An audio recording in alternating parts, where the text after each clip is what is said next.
And good afternoon, everyone. I'm Brian Allen. Thank you for joining us. I'm Courtney Collin.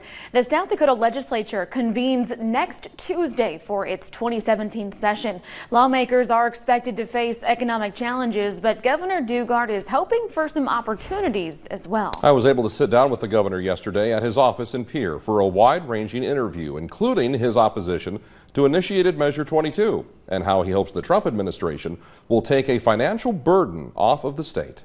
It's a story you'll only see on KSFY. With lower than projected sales tax revenues for 2016, the legislature will not have a lot of wiggle room when it comes to handing out cash for state spending.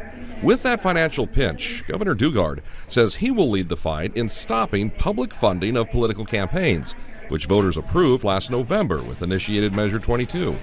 The governor believes many lawmakers will reject it as well.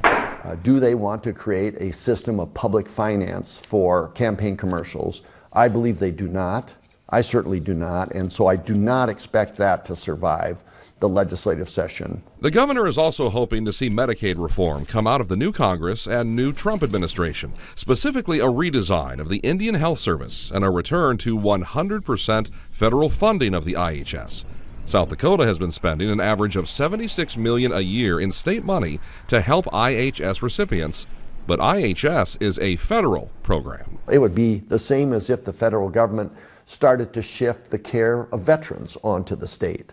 It's a promise made by the federal government that should be kept by the federal government. Governor Daugaard tells me that with hindsight now being 2020 on 2016, the thing he is most proud of from a legislative standpoint is the progress that was made involving the state budget and state education. What are some things that you wrote down? Specifically, an increase in teacher pay via a half-cent state sales tax increase.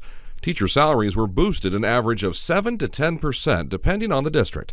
But getting that half-cent approved was a battle among lawmakers, leery to increase taxes. The governor says moving existing money around wouldn't have been enough to get the pay boost done. And you can make some inroads, but you really can't address it to the degree you need to without raising taxes. I was convinced of that. It took some time to convince enough others of that.